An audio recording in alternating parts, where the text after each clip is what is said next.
Welcome back. You're still watching KTN Sunrise Live. We want to close off the show this morning on a breakthrough, if I may call it that. There's a new project that has been kick-started by the government to distribute free sanitary towels to girls who do not have access to them.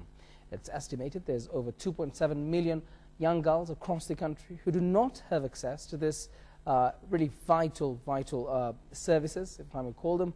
And we're joined by the company, which has gotten more than 50% of the contract, not just to distribute these towels, but also to make them and train the young girls on the necessary aspects of this. Now, we're joined by a director from the farm. It's the African Cotton Industries, is Khalil Anjarwalla. Very good morning to you. Welcome to KTN Sunrise Live. Thanks for having me. Tell us the importance of this, you know, with a fear of being repetitive, but it's important to start there. Yes. What's the importance of what the government has decided to do to start distributing this free sanitary towels? Well, thanks for having me on the show, James. The Sanitary Towels for Schoolgirls project really came about with the government's initiative to provide equal access for both girls and boys to primary schools across Kenya. And what was found was that girls were missing up to 4 to 5 days of school every month or every cycle of theirs because of menses. And as a result, this impact was coming up to about 6 weeks in a year of missed school, which was having a massive impact on the girls' education, on the ability for them to really perform at an equal standing to the boys in the school. So that's really the essential reason why this project got started by the government. Let's talk about what was happening before. I mean, if 2.7 million girls didn't have access to this, you've just said that they were missing school and so on and so forth. But, I mean, what are some of them using? Because I've read some of the reports and it's really saddening. Yeah, I mean, they're using, to some degrees, very crude forms of sanitary protection. You know, going through dustbins, picking up used sanitary towels, washing them, cleaning them, rags, cotton wool, other kind of forms of sanitary protection which just allow them to go to school. But a number of them just too embarrassed to even turn up to school because of the kind of lack of confidence and lack of security that they get from these very secondary substitute products. Now, you've started distributing. I'm sure you've started Nairobi and one other region. Tell us about how, I mean, what's the impact on the ground? Because it's one thing to give us the figures and tell us you've started, but are you seeing lives being changed? Yes, for sure. I mean, we met girls at schools who have just been over the moon with this sort of impact. We've started in Nairobi. We've completed the distribution of Nairobi actually during the Easter holidays. So girls, as of May, were receiving this product.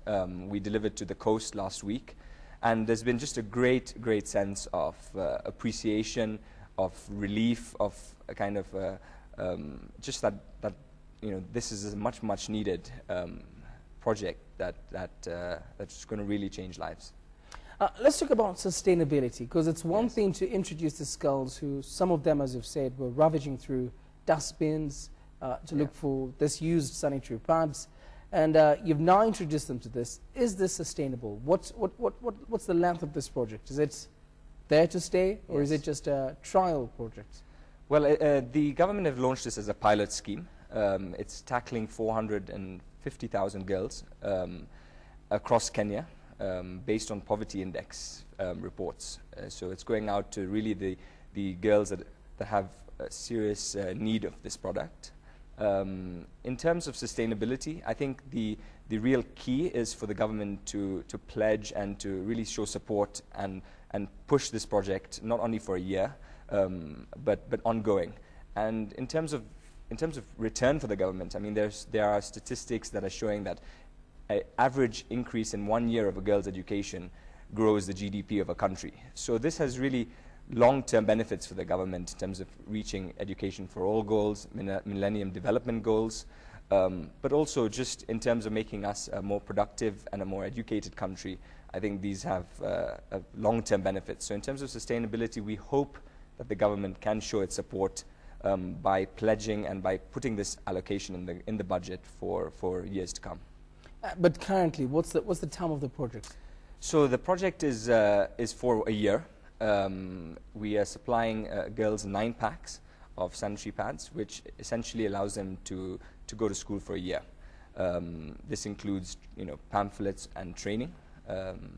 So hopefully, with this scheme, the girls will be, the attendance figures will be quite strong for a year. What are some of the, I know it's in its onset, this project, but what are some of the challenges that you have encountered?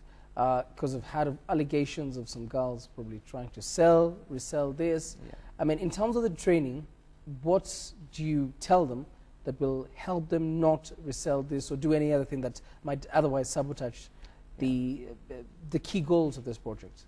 Yeah, I think there are a number of risks. One of them, obviously, the girls trying to sell these pads. The others is sharing them with other members of their family, and as a result, it's really not having the impact that it would.